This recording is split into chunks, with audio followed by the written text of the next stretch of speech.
से होती हैं। इन बेटियों को धन्यवाद है, प्रणाम है। अरे जब पिता देर से आता है और लड़का सो रहा है दरवाजे के पास में, बिल्कुल पास में, और पिताजी ने कुंडी खटकाई, अरे खोलो, तो बेटा नहीं उठेगा। बेटी दूर लेटी हुई है, अरे पिताजी आ गए, पिताजी आ गए, उत्साह से खोलती है और अपने पिताजी के हाथ पैर धुला करके भोजन कराता है।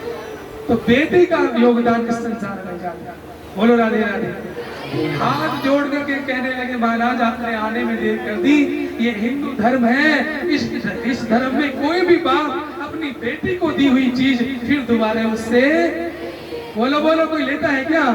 एक बार बेटी को कन्यादान में दे दिया, चाहे वो फ्रिज हो, चाहे बाइक हो, चाहे वस्त्र हो, चाहे कोई गहना हो, फिर कोई भी बाप उसे नहीं लेता।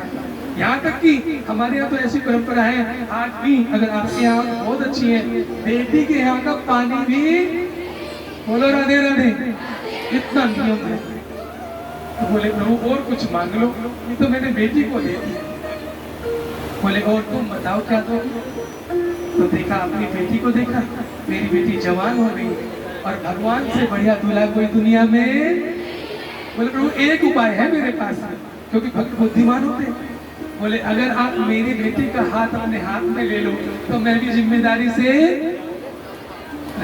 मुक्त हो जाऊंगा। तो भगवान ने कहा चलो भाई और कोई उपाय नहीं तो लाओ, आधी दे दो। तो मंगलम भगवान विष्णु, मंगलम गरुड़ध्वजा, मंगलम पुंडरीकाक्ष, मंगलाय तनोहरि। इस प्रकार से मेरी कन्या का दूसरा विवाह हुआ। ताली बजा जाओगे, कन्या की शादी हो रही है। तो ये शबंतक मणि की कथा जो आप लोग स्मरण करेंगे तो कोई आप पे झूठा आरोप नहीं लगा सकेगा।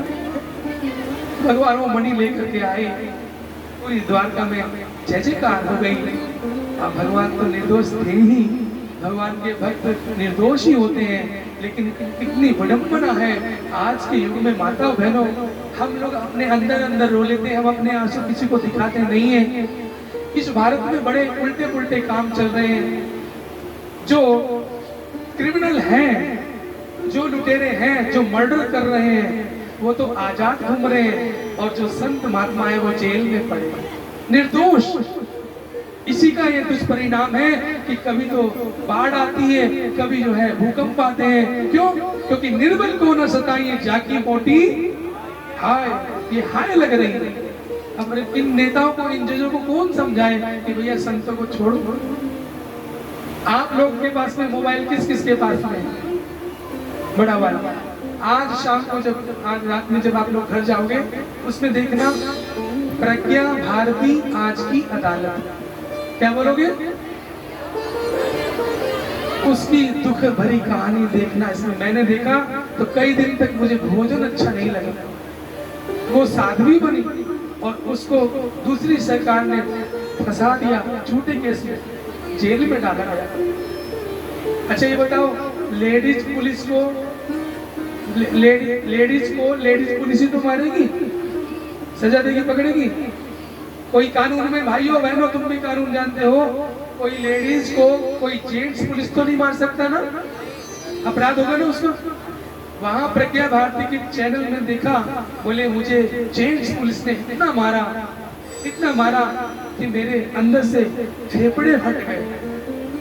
क्या ये भारत में होना चाहिए? एक संत को मार रहे हैं और जो 10 मर्डर कर रहे हैं वो आजाद छाती तान के घूम रहे हैं निर्दोष।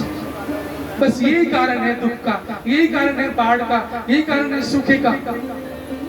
अगर आज संतों को न्याय मिल जाए, संतों की जगह उनका आदर हो जाए और हिंदू जग जाए कि हमारे संतों को निराह करो, तो बहुत अच्छा हो जाएगा। वो दिन भारत विश्व गुरु का बन जाए। उल्टी गंगा बह रही और ये आप सब लोग जानते हैं कि कौन दोषी है और कौन निर्दोष।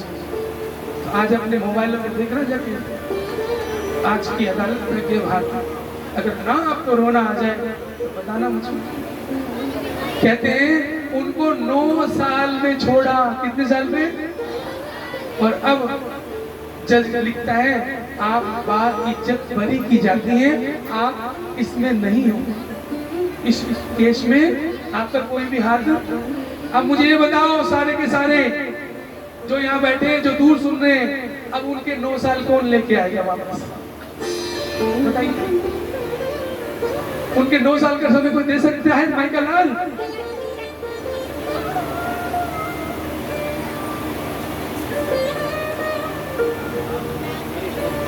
एक नियम होना चाहिए, एक नियम तो होना चाहिए कन्हैया, मैं तुमसे कह रहा हूं। जैसे दोषी पाने पे कई लाख की हर्जाना होता है, दोषी पाने पे कई लाख का, बोलो बोलो, ऐसे ही जिस दिन वो निर्दोष साबित हो तो सरकार दुगना उसे दे। अगर आप इस बात से सहमत हैं तो जरा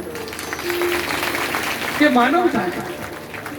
9 साल प्रज्ञा भारती जेल में रही, मारी पीटी, बीमार हो गई, मरने हाल हो गई, तो इस भारत की सरकार को अगर पाप से बचना है तो उसे कई करोड़ रुपए देने चाहिए। लो जी, आप निर्दोष साबित, अगर मेरी बात अच्छी लग रही है तो। लेकिन ये सब क्यों नहीं सोचते, सबकी बुद्धि मानी गई। जो शुद्ध अन्न खाएंगे, जो सबके लिए दया करेंगे, वो नहीं सोच सकते। आज मेरे भगवान निर्दोष साबित हुए, बोलो द्वारकाधीश की। आज वो सारे के सारे जो भगवान पे उंगली उठा रहे थे ना, हम माफी मांगने आए, भैया हमसे गलती हो गई। अरे पहले सोच लेते, निर्दोषों को दोषी मानते हो, ये दुनिया ऐसी है, जैसी हवा चलती है वैसी बोलने लगते। हाँ हाँ, नहीं, ये बाबा ऐसे ही होगा, ये बाबा ऐसे होगा। अरे थोड़ी अपनी बुद्धि से सोचो, राम कृष्ण का भजन करने वाले क्या किसी का बुरा कर सकते? स्वयं रामायण में लिखा है, साधु ते होए ना कारज हानि। भगवान के साधक से किसी का बुरा काम नहीं हो। तुम्हारा आज भगवान निर्दोष साबित हो गए, बोलो द्वारकाधीश भगवान की जय हो। और दूसरी भगवान की शक्ति, ये जो 8 पटरानियां है ना, ये भी रहस्य तुम्हें बता दूं। थोड़ी देर होने देना, आज लास्ट है, बजने देना 1।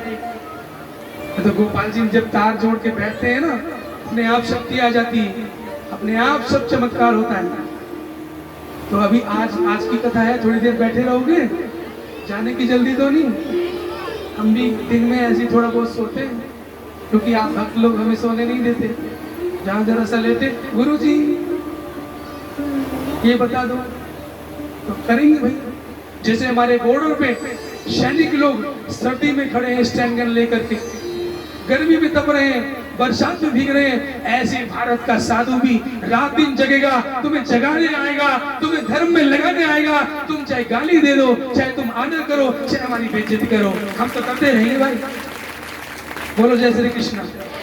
तो इस दुनिया में 2 के उपकार हैं, एक बॉर्डर पे खड़े फौजी के, और एक सनातन धर्म का जो सचमुच में प्रचार कर रहे हैं, उनको बहुत बहुत धन्यवाद। उनकी माता को प्रणाम करो, उनके पिता को प्रणाम है, उनके कुल वंश को प्रणाम, उनके गुरुदेव को प्रणाम, जो सचमुच में लगे हैं। बोलो जय श्री कृष्ण। आइए भगवान की शादियां जल्दी जल्दी कराएं। तीसरा विवाह सत्यभामा से हुआ, जिसने भगवान पे कलंक लगाया था, तो वो भी मुंह लटका के बोला कि अब मैं कैसे जाऊं भगवान के सामने। बोले तेरे से अच्छा तो एक पशु निकला। अरे पशु ने अपनी लड़की भगवान को दे दी, तेरी भी तो बेटी जवान हो रही है, तू किसे भी आएगा? तो दुनिया में कोई है? भगवान आए हैं। तो उस समय बड़े बड़े राजा अपनी बेटियां लेकर के प्रभु के पास में आ गए। सच बताओ, भगवान अगर पति बन जाए तो कोई कमी रहेगी क्या? मीरा को कमी नहीं, उसका जहर भी भगवान ने क्या बना दिया। तो आप लोग भगवान से कुछ संबंध बना लो आज से। जो भगवान को बेटा बनाना चाहते हैं, भगवान को बेटा मान लो। जिसका भैया नहीं है, वो आज से कन्हैया को राखी बांधा करो, भाई बना लो। जिससे मित्र बनाना है, वो सुदामा की तरह मित्र बना लो। पति का मतलब ये नहीं कि वो शादी में मंडप में फेरे ले, सचमुच में हम सबके पति श्री कृष्ण ही। बोलो जय श्री कृष्ण। पत्नियों के जिनकी शादी हो रही है, हाथ उठाइएगा। आपकी हो गई? देखिए, आप लोगों के एक पति तो वो है, उनमें कृष्ण को देखा करो। माताओं, जो भी अपने पतियों में नारायण को देखती है, वो सदा सुहागन रहते हैं, उनमें दोष नहीं देखो। वो दिन भर मेहनत करते हैं। अपने घर को मंदिर बनाओ, भोज बन गया कबूतर खाना है। अब अपने मंदिर, अपने घर को समझो, अपनी जिम्मेदारी समझो, अपने पतियों का आदर करो, उन्हें प्रसन्न रखो। जब आप प्रसन्न रखेंगी तो वो भी कहीं और अपना मन नहीं लगाएगा। बोलो जय श्री कृष्ण। आपको भगवान ने वो शक्ति दी है, अपनी शक्ति को जागृत करो। पति लोग अपनी पत्नियों का ख्याल रखेंगे, क्योंकि वो भी अपना घर बार छोड़ करके, माता पिता भाई बंधु सब कुछ छोड़ करके आए। जरा कोई पुरुष कुछ दिन अपने परिवार से अकेले में रहकर पता लग जाएगा क्या होता है। नारियों का त्याग का कोई बदला चुका नहीं सकता, इसलिए आप लोग नारियों का सम्मान करें। जिन जिन के यहाँ पे नारियां हैं, यत्र नारी पूजन के रमन्ते तत्र देव, ये वो देश होना चाहिए। या किसी की बहू बेटी की तरफ कोई गलत निगाह दिख रहा है तो आप जवान लोग, आपकी जवानी तभी सफल है जब उस बच्चे की इज्जत बचाओ। और आप भी कमजोर मत रहो, आप किसी के भरोसे नहीं कि कोई आकर के बचाए, स्वयं शैरणी बनो। कोई शस्त्र रखो अपने पास में। रामपुरी समझ गए ना, कौन कौन रखेगी रामपुरी? आज स्कूल जाती है, चलाना सीख लेना, पहले दीवार पे गोल बना लेना, उसके बीच में चला गया तो समझ लो आ गया आपको रामपुरी। बोलो राधे राधे। हम आपको भी कमजोर नहीं रहने देंगे। बोलो वृंदावन बिहारी लाल की। आप भी रख लेना।